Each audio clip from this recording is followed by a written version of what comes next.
Dr.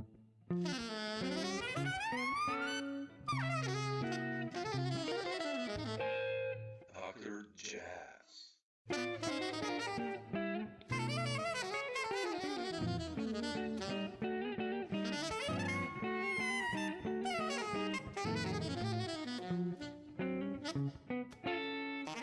Cool that we found the time. Appreciate it. Yeah, we found the time. We're kind of in the same place, so that's good. Yeah, it's like this tiny hole. Like, okay, I could squeeze it in here. So Yeah. but man, I've listened to your music for such a long time, you know, and played probably with many of the same guys. And but I wanted to ask you, like, first of all, what are you doing in Thailand? Well, that's a good question. This is 12 years ago. My wife, at that time, we were newly in love. She's a singer. She got offered a gig in Bangkok, and I had done some tours here in Thailand with my record company. They had a thing going with a Thai company, so we went on these tours, and it was just beautiful. People are so friendly, and we had a lot of musicians. Everybody wanted to hang, and Yeah. so I said, I'm going to follow you. So I followed her. We stayed in 4 months at a beautiful hotel room, and every night when she was done singing at the jazz bar, we ventured out in the night, the Bangkok night, and found the jazz clubs, sat in with people, met people, and after a few months, we sat again in some open door restaurant in Thailand, 3 o'clock in the morning. It was food, it was cold beer, a lot of beautiful Thai musicians, and there was like a million stars in the heaven up there, and we just looked at each other and said, this is amazing. Yeah, beautiful. So that's the start of it. So so next year we just decided to go there. We found a really cheap little apartment and just went out and looked for all our friends again and started getting work. Wow. So you actually Tons of play there, different- gigs, and there's a scene, or Oh, and Thailand is huge. Bangkok is even huger. I mean, for a musician. So this is like the center of the whole region, Yeah. Southeast Asia. wow. Musicians coming in, and lots of club gigs, lots of festival, and lots of gigs outside Thailand too. Because everybody meets in here in Bangkok and says, we got this festival in Singapore, Malaysia, or in Bangladesh and India, and we were just up in Laos and played this last weekend. Wow. So, you know, and now we got the kids. I told you they're 6 and 8. Yeah. And we're just bringing them along, and they get to see something completely different from, my parts. Yeah, of course. Yeah, our parts. I mean, Yeah, I mean, Europe as well. Yeah, you love the same music as I do, and we come from basically the same kind of place. Yeah.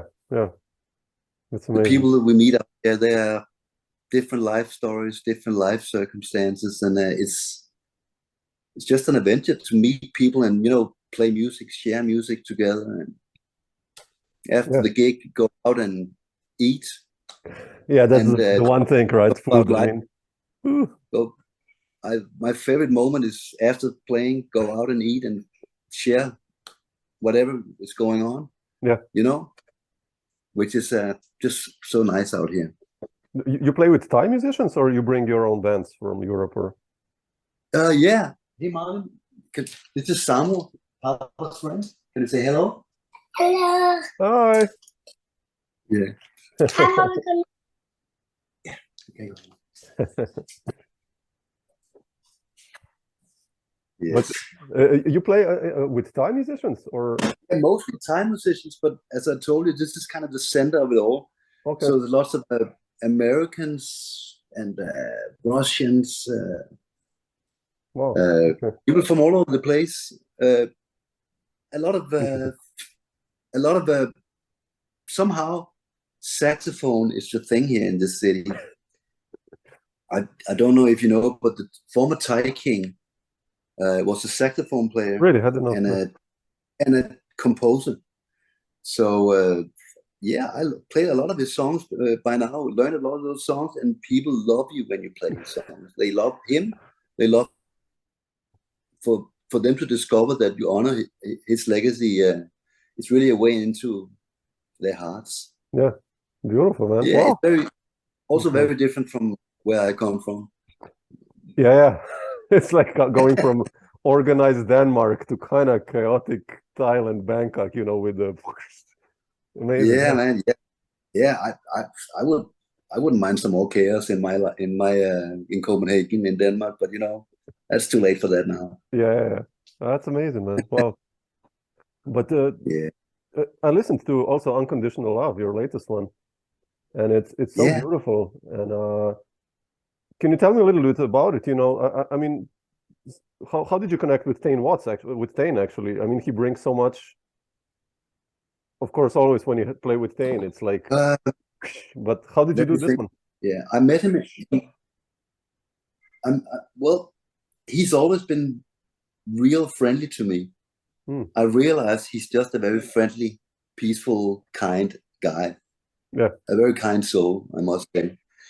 So yeah, I was actually kind of scared of him because just listening to his music that I love and the way he looks while playing, he looks like he's gonna eat you. He looks kind of menacing. But meeting him and hanging with him, and yeah, then what happened? I went to a club, heard him play with someone, and he said, "What's going on?" I said, "Out in Christiania, Christiania, yeah. The free town of Copenhagen where the police don't come. Yeah, sure. And, all the not square people, they go out there, and that's a beautiful little jazz club out there. Oh, really? I didn't know that. Oh. And this thing, yeah, it's a beautiful place. People are, kind of it's a very weedy place. Yeah, sure. So things open, and the jam session never stops. There's always like one or two concerts, and then the jam session starts, and it never stops. And that's a vibration that I just love. That thing about music never stop. So I told him, out in Christiania, that's Henry Grimes is actually out in Christiania. He said, "No shit, please take me." His wife was there, Laura was there. So we took a taxi out there, and there was a Henry Grimes, he was playing, and the music was like really out. And at some point, Jeff managed to get behind the drums, and I borrowed a saxophone from someone. Oh, wow. And we had like a moment of 10 minutes where all of a sudden everybody else on stage stopped playing, and I got to do my thing with Henry Grimes and Jeff. And it was just very fortunate and lucky. And after that, he always called me when he got to Copenhagen. He came and had like dinner with us, with my family. And my wife loves him too. Since he's that kind of very gentle soul to be with. So he kept on saying, come, let's do something, come and record. And in the end, it was like, now he moved out to Pennsylvania, got a place out there, like a couple of hours out of New York. Yeah. So he said, come and record in my house. You already know my wife, you can meet my kids, and bring your musicians, they can stay there. It's a huge place. It used to be an old church, actually. Oh, wow. So we went out there, and not really knowing what was going on, we just got in there, and they weren't there. But they said the door's open. Okay, we went in there, sat in the sofa, and all the family came and said, you guys are hungry, you want some wine, let's hang. And we watched some TV and just relaxed together. And the next day and the next day again, we play music. So it's very different vibration from, the usual studio New York vibe. Yeah. Yeah, with like everybody's hardcore and time is money and blah, blah, blah. You have to be really focused when you do that kind of discipline, Yeah, that's heavy. Yeah, and he definitely was just like he wanted to play, and whenever that was happening, we did that. Otherwise, he was just hanging and telling, and everybody wanted to know stuff. Sure. Because he played and met all those guys that we love, you know. He was part of all that great music, so yeah. And he didn't mind at all telling us stuff all the time. Yeah, I love that. Yeah, when you hear those That guys. tune that tune, Unconditional Love, you know, it's written by Jerry Allen. And he was a close Yeah, he was friend part. Yeah, sure. of hers and told me stuff about her personality, her way of doing stuff, which was very beautiful too. Yeah, that's amazing, man. So, Yeah, that you connected. I mean, he, yeah. you know, he's one of my favorite drummers ever, of course. So it's just Yeah, like he's like beautiful all stuff. all those great drummers that we love, and he's kind of an extension Yeah, of all those old guys taking the music even further his way. yeah. You played, like, I think, with some of the best drummers. When I look at the albums, you know, I have you on, and I heard you, and I was like, man, okay, you know, the bricks. I mean, I want to ask you later about, you know, Paul Motion, obviously, and Nasheet and all these connections. But since we're speaking about Unconditional Love, you know, again, you wrote like beautiful music, and always when I listen to your compositions, they're so, how should I put it, soulful, or, you know, emotional in a sense. The melodies are so beautiful. Always it's about the melody when I hear them. So how do you write a tune? Where does the inspiration come from in your process? Or like for the new one, how did you write the tunes? Well, I can see. To me, I think I'm getting more simple. Actually, Yeah. The music I wrote for my first albums with like the stuff I did with Paul Motion and Kurt Rosenwinkel, and I kind of want to make something interesting and a little bit advanced, and you know, using like advanced techniques and all kinds of bullshit, and which is great. And but all of us, I'm also kind of a guy who has played a lot as a sideman. You know, I worked in many different bands in many different kinds of musical situations, and like from blues and a lot of pop music and yeah, all those, you know, having just a life as a professional musician. I was the guy who never turned down a gig, even though it wasn't like a hip jazz gig or anything. I just wanted to try to play it and see if I could learn how to do that and make it sound beautiful. So I could hang. I remember when I got divorced, I spent a lot of time in the blues bars, and when everybody left, I could jam with the guitar players and we could play there. And that's the way I think I learned a little bit of that, about that kind of music. And yeah, I love African music, so I met some African musicians who took me to Africa. They said, really? if you want to know about this stuff, you need to go with me to Africa. And I met some Cuban musicians who did the same. Go with me, go back home, and if you want to, you need to go back. You need to like eat the food and see how the women dance, and you know, see how it smells, the whole thing. Sure. So I guess I'm trying to say, studying at Berkeley, everybody wants to be advanced and hip and modern and everything else. But the older you get, you kind of realize that, you know, the music is such a huge, endless ocean. So I had an amazing time at Berkeley, but that was like musicians, mostly young guys, playing that kind of music with those values that young guys have, right? Yeah, sure. So I just wanted to connect more to real people, I guess.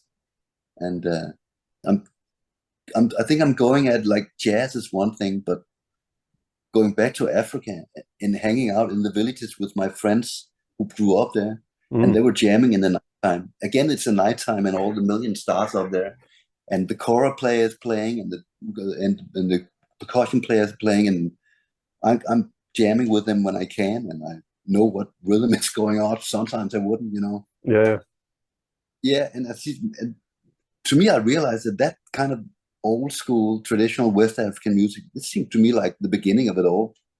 Yeah, it is. Yeah, and sure. pretty much the same spirit as when the jazz music is really moving me. You know, that jazz, when it happens, you listen to it and you just, oh, this is how I need it. This is how it. Yeah. Now I'm just fulfilled. That kind of jazz music. That's what I kind of got back from those villages in Senegal and Mali and Gambia. And it's all about the music there, you know. Yeah.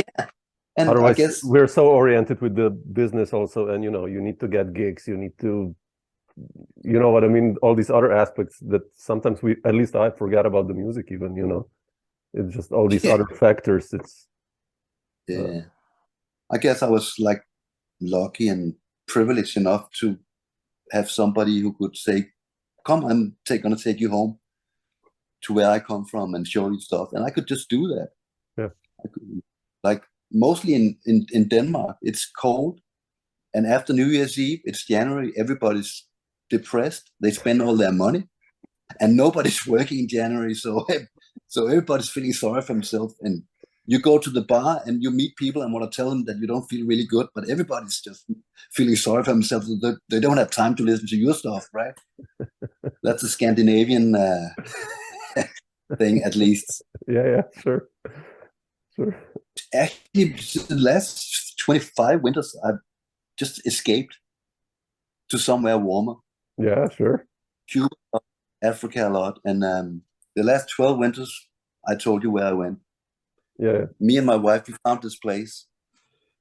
And the good thing about Thailand, amongst other things, is that when the gig is done, they pay you. Yeah. You know, everything is organized. You can trust everybody. You can trust. Like in Africa, nobody would ever pay you after the gig because everybody was just. This thing is so disorganized. So. Yeah. Funny, interesting. And in Cuba, they have so many.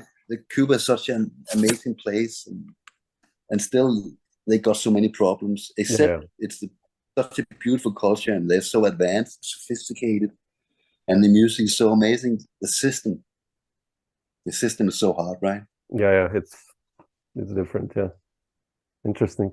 Well, so this is why talent works for us. Yeah, well, it makes sense. Yeah, the system works. People are friendly, nice, and you can trust people. If you act nice towards people, they're, in our opinion, even more friendly and generous to you. Yeah, well, that's nice. I mean, that's what it's all about, right? To smooth ride.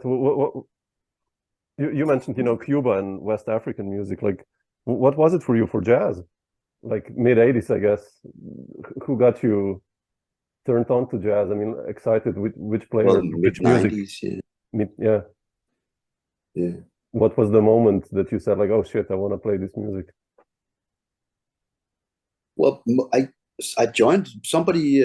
I met someone, and I was lucky to get into a band that was an African band, and I got befriended the kora player who was from Gambia. And same with I started playing with people who introduced me to Cuban musicians. I started to hang out with them and getting into really the spiritual side of the Cuban music, the religious stuff, which is all about spirits. It's super sophisticated. At the same time, it's all about spirits. So I started hanging with these people, and they said, you need to go to Havana. Yeah. And when they said, I just knew that was true. I need to go there. I want to dig deeper into whatever that is. I just know I like it. I have no idea how to play it or what to do with it, but I know I like it, and I want to have it somehow. I want to carry that stuff inside myself too, at least a small part of it. Nice. Does that make sense? Yeah, makes sense. Makes sense. What about Berkeley? You mentioned Berkeley. How did you end up in Berkeley? And how was that like for you? I mean, I think your generation of players there was like incredible, right? Incredible. Just incredible. It was, it's many years ago now, but I was really lucky. I was a guitar player that I played with a lot. He heard Bill Frisell and John Scofield, and we started listening to that kind of music. And he just came back after 6 months in Berkeley, one semester, and looked at me, and he had a book with Berkeley, and he just threw it on the floor in front of me and said, you need to go to Berkeley with me. And he was a very convincing guy. He convinced me. When I got there, I heard Jakob Dinesen was like a guest professor. So I got into the concert hall, and he played with Kurt Rosenwinkel, who else, and Mark Turner, Joshua Redman, all kinds of people that were young, and nobody had heard of all those guys that we love now, were kind of that generation. All those Chris Speed, Jim Black, all those guys, they were there, but being basically nobodies. They were just like students at Berkeley. So I heard them play with Jack, and it just blew my mind that anybody at that age could play like that. Yeah. Before that, I loved, stuff like The Bridge, Sonny Rollins, Jim Hall, all that stuff. Yeah, I love the record. I had no idea that people could play music like that, and particularly not at that age. So so we could just hang. I befriended Seamus Blake, and he was living together with Kurt. So we started going there to their very funky apartment and having jam sessions there, and everybody was just young and crazy, and everybody just wanted to play and go crazy, basically. So yeah, that year was amazing. George Garçon was my teacher, and oh wow, okay. And I just love him. He's just he's amazing. Yeah, just a beautiful. His music, I love his music. I love the way he acts like a human being. I just love everything about him. And those guys just, showed the way of playing music at a really high, beautiful level. Yeah, definitely. Yeah. Yeah. And I could get back to that. I could just say, I'm coming to New York. I could call Kurt, can you come record with me? And I put up courage enough to call Paul Motian also. That was my first record. Around. How did that happen, actually? How did Paul, how did you connect with Paul, and how was it like, that experience for you? He's one of my heroes, talking about simplicity of the music, in a sense. Yeah, I forgot to tell you, like same week, we went out and heard Paul Motian Trio for the first time live. Wow, yeah. That took me, I haven't really, it's still in me, that first concert. I have heard that trio countless times since that, but that first concert, it kind of said, okay, this is it. It was cutting edge, modern. It was also old school, like from the Stone Age. It was everything at the same time, and so unpredictable and just so plain beautiful. Yeah. Even when they're going all punk and crazy, and it was just so beautiful. Yeah, So me and my friend, the guitar player, we just wanted to be like that, basically. Yeah. And then you just called Paul out of blue, or? Yeah, actually, at that time when I I had also met Brian Blade, and he was also like, if you met him, he's also a incredibly sweet, gentle guy. Yeah. So I got his phone number, and I called him, and can you please come and record with me this and this time? But at that time, he was with Wayne Shorter and Bob Dylan, and he was super friendly and said, I'm sorry, I just can't be there. I'm occupied somewhere else. So that's why I called Paul Motian. I had to build up courage to do it, but I did it. Yeah, I got his phone number from someone who knew him back in Denmark. Left a message on the machine, and asked him, please call me back. And then I was with the bass player, AC, Anders Christensen. Yeah, sure. Hanging with, he's the bass player on that record. He was in my house. I had to go out for some reason. The phone rang, and AC picked up, took the phone, and Paul Motian was there, and they had a conversation. And just tell your friend that I'm available, and make him call back. So that's how that thing started. And how was the session? He was notoriously not willing to read or rehearse and stuff like that. How was it like with you? Well, I didn't bring too many originals. I brought a few, but we played some of his music. We played like monk music. Yeah. We played monk music, which she loves, and we had that Monk in Motion record that I love so much. Yeah.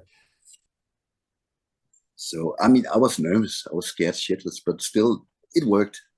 Yeah, it's a beautiful one. Yeah, I love that one. And you know, I didn't say too much. I just started playing and say, let's do this one now. And so he was actually very happy, and he heard the bass player. And the thing was that he was supposed to go on tour with his, what's it called? The bebop band. Yeah. And Steve Swallow was in the band at that time, but he just called and said, I can't make it. So he was very angry with Steve for letting me down. But then he heard AC, my friend, and said, can you do it? That's how he got the gig, actually, through that recording. That's how he got the gig. And I think it was like 1 or 2 tunes into the session. He said, man, I like your friend. He sounds like Oscar Pettiford. And he just went back, do you play electric? And he said, sure, yeah, great. Can you go on tour with me? And it was like, that's how that happened. Oh, wow, that's amazing. So that was fortunate. That's amazing. Yeah, this is like the experience to play with those guys. That's, you know, it's like, you know, Jakob Bro, you played with him, and yeah, I did a lot of work with him. Yeah, there's like this documentary when he recorded with Paul and Lee Konitz, and did you see that? And he brings the tune to Lee Konitz, like, yeah, and you know, Jacob's like with this Danish kind of politeness, like, yeah, so, you know, here you play this line, and Lee Konitz looks at the lead, it's like, yeah, basically, what, you just want me to fuck around? Like, yeah, like. I like that, you know, it's like, it's so cool, like this old school kind of vibe, and it's amazing. Yeah, Jakob, he really is really into that family of music too, as you know. Yeah, sure. But it's funny with these old cats, you know, Paul and Motion, and you know, Charlie Hayden. They were all the same, like Lee Konitz, like really. Yeah. So it's not nice. It's amazing. The whole way they communicate is amazing. Yeah, that's not a lot of bullshit there. No. It's just like really. Did you ever play gigs with Paul then, or that was just the recording? No, I did the 2 recordings. I never actually kind of made a gig. Didn't. No. Yeah. Okay. How did you then make all these connections and albums? You know, like I don't know. There's one with Eddie Gomez also, and Nasheet, I think, right? The lady, what is it? Lady with a Secret, I think. Like, how did you get the bands together? Usually, like, decide who to play. Actually, good question. Yeah, let me see. Ben Street. He was coming. He had a Danish girl. And I met him through Kurt, and I called him and said, you want to play gigs with me while you're in Copenhagen? He said, sure. So he started spending time in Copenhagen. He was just like a bass player you could call for gigs. Yeah, back then, yeah. So, you know, every time I had a gig with Ben on, all the bass players in Copenhagen would be hanging and trying to, you know. And Nasheet, how did I think I was... probably through Jason Moran. I met Jason at some point at some jazz camp, I think. And and then Jason Moran's trio, the Bandwagon, then they invited me up to sit in with them for a set in Copenhagen Jazz. Seriously? Oh, wow. Oh, man, I felt like running away, but they didn't let me run away. So, that's a heavy one to sit in. Yeah, man, they got their thing going, so that's heavy. Yeah, actually, I don't mind being a fool, you know. And I realize that I want to play that so much. So if somebody invites me, I'm not going to say no, even though I don't feel I'm ready for it. Or you need to get up there and take a beating sometimes, you know. That's the only way. It's funny if you could come in with units who work together a long time, and you play with them, then it's really like, whoa, you know, one of those. It's so meaningful to experience the physical experience of being on stage playing music with people. It's sometimes very different from just being in the audience and listening to them, or sure.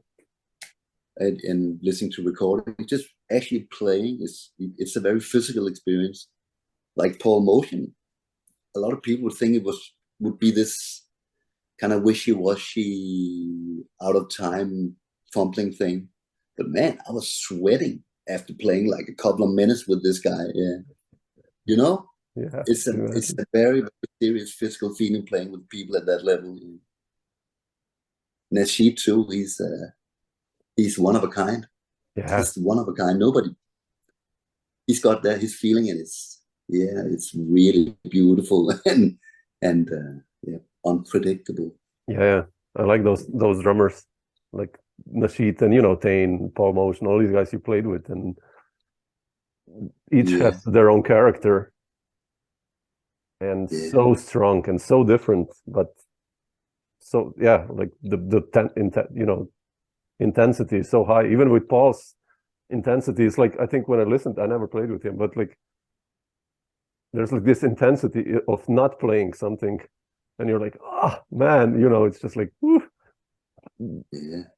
complete opposite of Tain, you know, let's say. Or you realize that you better think about what you're going to do, because they listen to everything you do.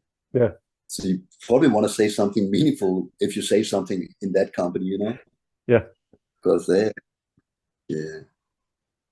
it's funny, these experiences. I had like the first time I went to New York, I recorded with Tom Rainey and Mark Elias and Tony Malaby, right? We did a quartet, and they had their open loose trio already for 20 years, and I didn't know that. Someone gave me the number of Mark Elias and Malaby. I already knew Tom, and we did the album in 2 hours, 11 tunes, and it was just like, wow, really? Like, you know. Yeah. Those guys were just like, damn, I want to hear that. Yeah, I'll send you a link. It's a really nice record. But just like Tony, you know, these guys, you know, this is such a high level. Yeah. You know. Did you ever return then to New York, or just for recordings? And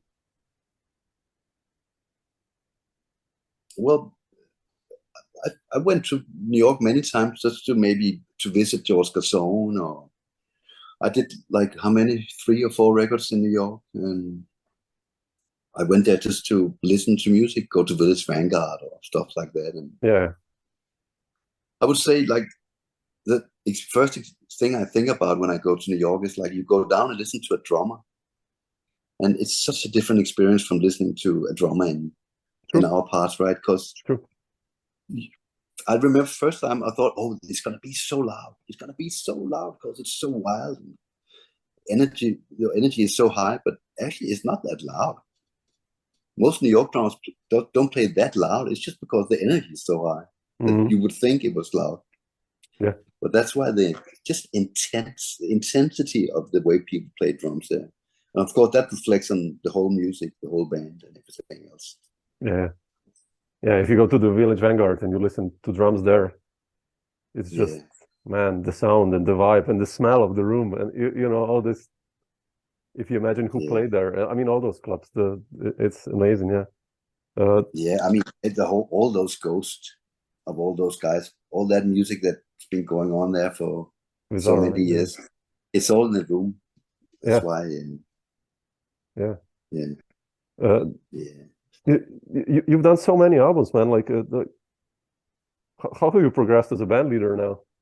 I mean, you know, basically making a debut record with Paul Motian, which is like quite a high level, and then like progressing with the music, and you know, what have you learned through the years and on touring and leading a band? I mean, how was that experience like for you?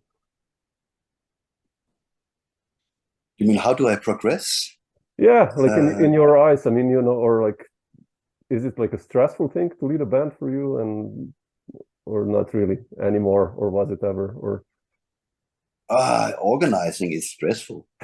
I'd much rather just relax and then go play a gig than organizing the whole thing. About, of course, that's stressful, but sometimes I manage to get myself organized enough to organize these things. But I'm not a guy who spends a lot of time organizing gigs and stuff like that. I tend to go where if a door opens, I'll definitely go inside that door. So I'm waiting for those doors to open and say, okay, this is what life is bringing to me now.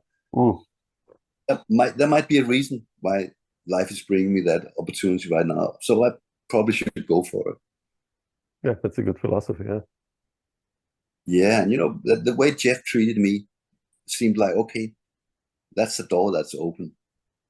So it would be wrong of me not to try to get into this and see what happens. Yeah. Yeah. But yeah, and also like I told now, I got the family, and it takes a lot of time too. Yeah. So. Yeah, these are the nice moments, man. It's beautiful. Yes. Yeah. Are you planning to do any gigs with Jeff, with that band, or in Europe? Or? Yeah, we were so far it hasn't worked out. So we were trying to do a tour this September, but I don't know. So far, it probably won't happen. So we'll need to find some other way to do it. I'm still working on it. I want to use the same band. Those two young Danish. They're amazing. Yeah. Musicians. They're 23 years old, and the guitarist, man. What's his name? Jakob Arts. Yeah, Jakob. Yeah, Atved. Yeah, he's actually in New York right now. Yeah. Oh, he's really good. Really good. Yeah, and there's young, sweet guys, and all they want to do is, play and go crazy. So I can relate. I say, oh, I remember that phase in my life. You're like the grandfather now. I guess. No, I'm kidding. Yeah. Oh, that's beautiful. Yeah. Yeah, but they're now. Those guys, they love all that stuff that's going on in New York, and they just want to follow it. Yeah. And that's just beautiful, Yeah. What are the plans for 2023? What are some of the gigs you have coming up, and what's the flow bringing to you? I mean, are you coming to Europe also this year, or? What's that? Are you gonna come to Europe as well, or? Yeah, I'm like we do this like for 4 months every year now. Ah, okay. We live here, Bangkok 4 months, and then go back 8 months in Copenhagen. Ah, okay. Okay. Yeah. That's how it is. Yeah. I did a lot of recordings this fall. I'm gonna get out. I did a trio recording with AC, the bass player, and a Danish drummer, and I'm very happy with that one. It's original music, and that came out nice. I did a ballad album with old American beautiful ballads, all the stuff that I like from Ben Webster and Lester Young, Coleman Hawkins, all those melodies from just guitar and bass, and I'm hoping that's gonna turn out well. I definitely like how we played it, and I want to do some more. I'm hoping to do some more Tony Allen, Fela Kuti inspired music. That's a thing that means a lot to me. That African Afrobeat. Yeah. I was lucky to be subbing in Tony Allen's band like 15 years ago. Seriously? Wow. And, yeah, my African friends, he got to Copenhagen with his band, and his sax player had visa issues, so they didn't let him into Denmark. So he called my friends and said, I need a sax player, and they recommended me, and I got to play the concert in Copenhagen, and it was amazing. And since that, I've been meeting him every time we see whatever happened, and he was such a beautiful guy to be with.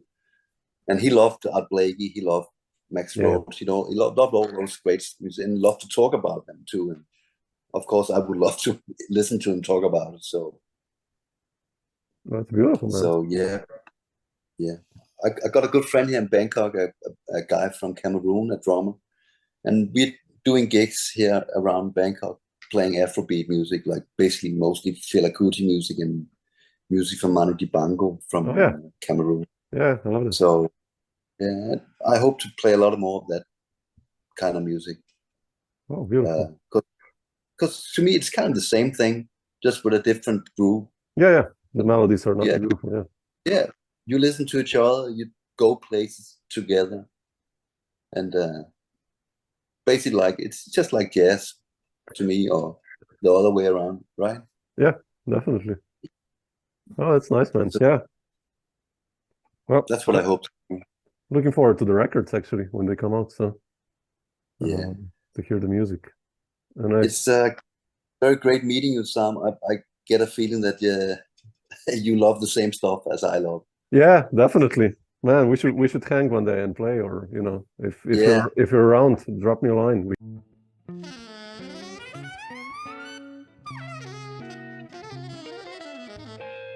Dr. Jazz.